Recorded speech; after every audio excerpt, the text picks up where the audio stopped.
Wow. This is one of my favorite stories from Thich Nhat Hanh's book, The Art of Communicating. It's called The Suffering of Pride. And this book is, of course, about mindfulness and mindfulness in your communication and everyday life in terms of problem solving, conflict transformation. One of the ways that we become mindless is pride. Page 100. There is a well-known Vietnamese story about a young couple who suffered deeply because they didn't practice mindful communication. The husband went off to war and left his pregnant wife behind. 3 years later, when he was released from the army, his wife came to the village gate to welcome him and brought along the little boy, their little boy. It was the first time the man had seen his child. When the young couple saw each other, they could not hold back the tears of joy. They were so grateful that the young man had survived and come home.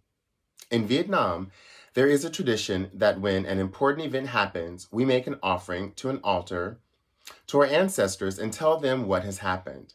The wife went to the market to buy flowers, fruits, and other provisions for an offering to place on the altar.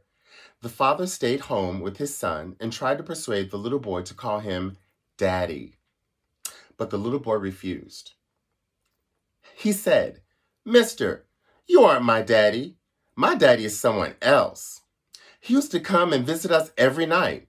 Whenever he came, my mother would talk to him for a long time and cry and cry.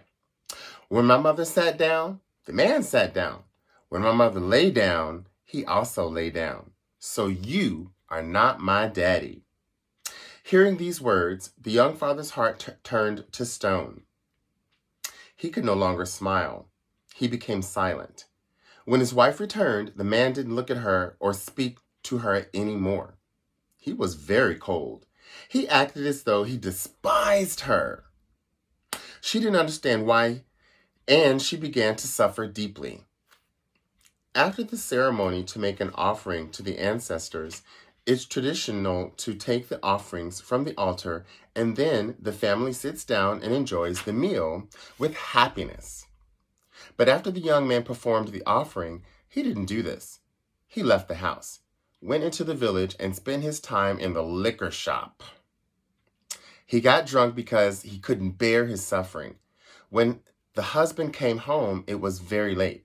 He did the same thing every evening. He never talked to his wife, never looked at her, never ate at home. The young lady suffered so much she couldn't bear it, and from the fourth day she jumped into the river and drowned. The evening after the funeral, the young father and the boy came home. As the man lit the kerosene lamp, the little boy shouted, "Here is my father!" and pointed to the shadow of his father on the wall. It turned out the young woman used to talk to her shadow every night because she missed her husband so much. One day the little boy had said, "Everyone in the village has a father. Why don't I have one?" In order to calm the little boy, she pointed to her shadow that night on the wall and said, "There's your father." Of course, when she sat down, the shadow would sit down too. Now the young father understood. His wrong perception had been wiped away, but it was too late. What if the young man had gone to his wife and asked, "Darling, I've suffered so much the last few days. I don't think I can survive. Please help me. Please tell me, who is that person who used to come every night and with whom you talked and cried?" That's a very simple thing to do. If he had done this, the young lady would have had a chance to explain. The tragedy would have been averted, and they would have recovered their happiness very easily. That's the direct way. But he didn't do this because he was so deeply hurt, and his pride prevented him from going to her and asking for help. The woman suffered so much as well. She was deeply hurt because of her husband's behavior, but she didn't ask for his help. Perhaps if she'd asked her husband what was wrong, he would have told her what their son had said.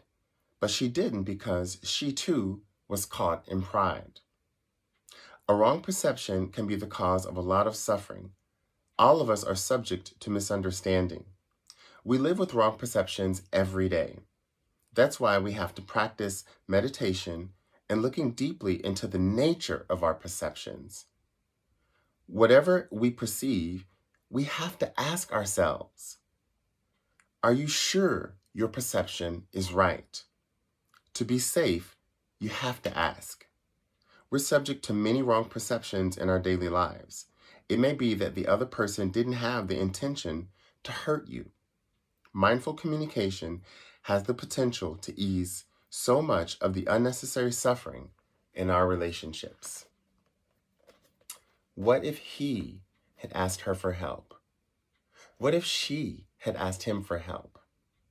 What if someone in their environment had looked at their distressful behavior, at him going to the liquor store, at her living in distress and not speaking to her husband?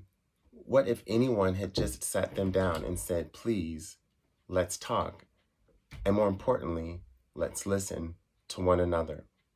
Not an either or, but a both and. Find the middle path.